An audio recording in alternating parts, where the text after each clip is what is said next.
All right, so I've already mentioned this to you, my recording partner, Crypto, but to our audience out there, we read this by accident on Mother's Day. My mother was a madwoman. It's how this story opens, so I don't know. It seems very prophetic. Well, the next line, right? I never did feel close to her as a son should feel toward his mother. Now, I don't think I would have actually selected this as a Mother's Day story on purpose, but I think there's a lot of questions in this story, right? In terms of death, what its meaning is. But I think there's also a question of what does a mother mean to a child? And what a mother means to the family as well. And I think that's something that's like really important to the story is relationships and how relationships both flow different ways, right? Where you have the relationship of the mother to the son, but then the son to the mother. It's the same relationship, but it's viewed from a different perspective. And I think that is important to note. Well, I'm not sure I totally followed you there, because what I kind of latched on to when I was looking at that was, so my grandma passed away somewhat recently, and she was going through, I think it was officially classified as dementia at the end. And she was getting kind of mean. And my dad, he's like, don't go see her. This is my grandma that lived out in like the other side of the country. And it was really heartbreaking, because at one point he told me that, he was staying there. Him and his siblings were taking turns taking care of her. And one day it was, when it was his turn, he spent a week there. He went to go wake up, and his mother was always up early. She was a morning bird, was always singing with the birds that she had outside. She had pet birds. Aww. And she saw my dad, and she goes, "Who the hell are you?" Oh. She literally didn't know her own son anymore at that point, right?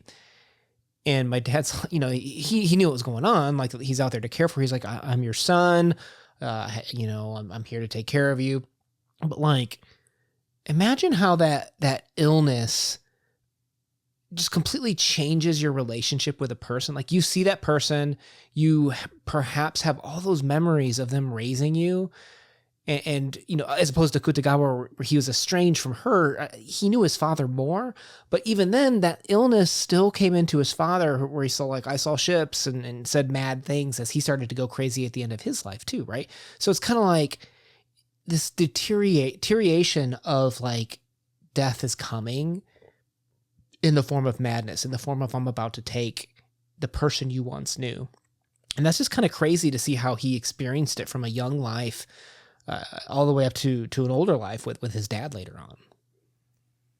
And I do like how in the story, it does feel like this slow decline into death. It isn't something that's abrupt. And I think that for me, I reflected back on the fact that at some point you start to recognize your own mortality, and you realize I might be halfway done. And from here on out, I'm dying. And how do I reconcile with that and still continue to live? And in the story, it mentions one of the seasons, autumn. I don't know if that's exactly how it translated correctly, but I feel like that's a time period of change, and there's a change with all of us. And you mentioned that.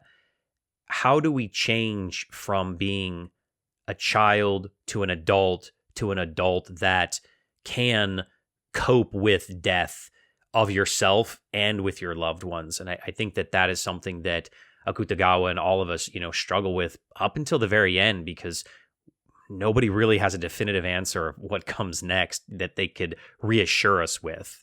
And I know you've read a little bit of, like, Kawabata and Soseki. We've done some of that together on this channel. Something that is kind of unique to Japanese literature, specifically, I think more on, like, the poetry side, but I mean, obviously it shows up in the novels and stuff like that too, is nature's role and humans' interaction with it. Not that no other culture explores that, but there's something about how, actually, oh gosh, what was that story called? We read one story by, who is it? The author from No Longer Human. Did I say that right? Osamu Dazai. Yeah. No. If you remember, there's like that story where he was going out on a train, and you had like an angle of urban and rural life, like city life versus rural life, and I had more of a take of, you get caught up in these small moments of life, of these things that are the most important to you. But when you take a step back and you look at nature and you see how little life has changed, how little progress has actually been made. Here's a guy that has seen death. Well, death happened before he was born with his sister. We didn't even talk about Hatsuko, his sister that he's compared against, the smart one, right? Which he never even had an opportunity to even like kind of be compared with her per se, to the death of his mother at 11, all the way up to when he's older and married with the father. You see how death is like impacting him differently, and how different it comes across to him as a person and his relationships with these people. But then, that last line, still, however, there was no change at all in either the small grave itself, of course, nor in the red pine stretching its branches above it. So it's kind of like the smaller things that we pay attention to, we lose track of those bigger things, right? Those eternal, like longer lasting things. And it's kind of interesting to see how this man is comparing what feels like, an entire person's lifetime is like the most we get to experience, and how death impacts him so differently. Yet there's things that just are consistent above that. It's kind of like that flavor that you get from a lot of Japanese writing.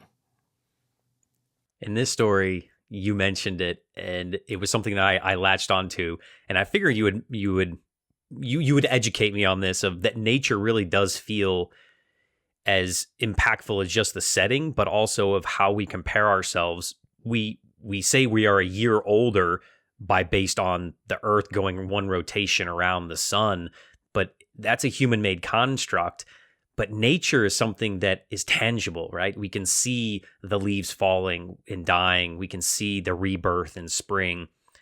It's mentioned a couple of times that the iris flowers, the red pines, the apricots, the ripe apricots.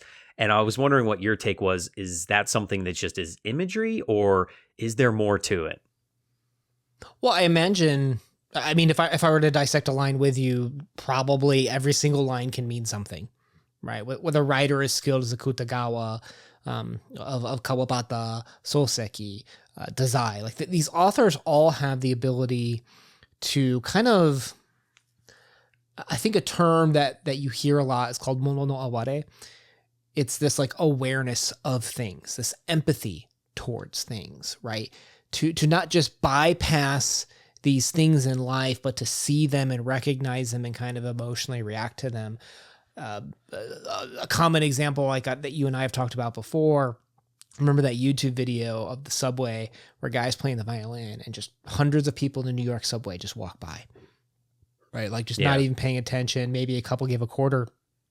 Finally, there's this one lady that stops and stares, and then like the camera just records, and she's just sitting there listening to him play. And she's like, "I'm sorry, I forget the name, like Andrew Hall or something like that. I just saw you play. You're the world's most famous violinist." And he was playing on what was it, like $1 million or $5 million violin. Like the idea of having like the most skilled person playing violin on one of the most expensive, musical equipment pieces ever, in like this subway where people are just unaware. They're in a hurry to get somewhere. They assume that this guy is just a beggar who has no skill and is just looking for some change. And that's what's kind of interesting, I think, when we look at like, the awareness of the tastes and the feelings and of apricots and stuff like that. How many things we miss in life, the red trees ahead, because we don't have an awareness of things. We're not paying attention to the eternality of and we're focused on such the small trite things that are unique to us only for a certain period of time, where we can even like look back on it later and be like, why did I care so much about that? You know what I mean? And I'm not trying to say we shouldn't care about things, but you could see how this man's reflection on life, on death, on his relationship to people, to his sister that he never met, to his mother that he didn't know but was supposed to have a relationship to even like his father, who was sneaking him booze, kind of using him a little bit. Like you could see how these things change in a sense over time too. I wanted to hear more about the relationship with his aunt, which I think is his foster mother, when he says she's not very funny. and then she calls him that he's the same as a stupid tree. The story's very depressing, obviously, a little bit because it's about mortality and death, but there's a few little nuggets of comedy in there as well. And Akutagawa is just such a brilliant writer. I really enjoyed this story. And for me, as I reflect back, it really always helps me deal with my own grief, because I think that as a people, we all deal with grief individually as much as it helps to have people support you when you're going through something difficult. Don't get me wrong, but that grief is internalized and you're going to deal with that in the way that you do best. And I think for me, reading does that. And to know that somebody else may have similar experiences helps have that connectedness that I need. Yeah, and particularly Akutagawa, who is clearly one of the most skilled writers of all time. I don't know. I'll leave a link to some playlists down below of other Akutagawa talks that we've had. I think he's just a fantastic writer.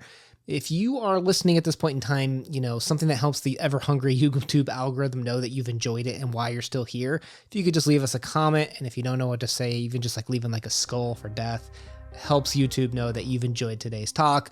Appreciate you spending time with us today. My name has been Una. Peace. Peace.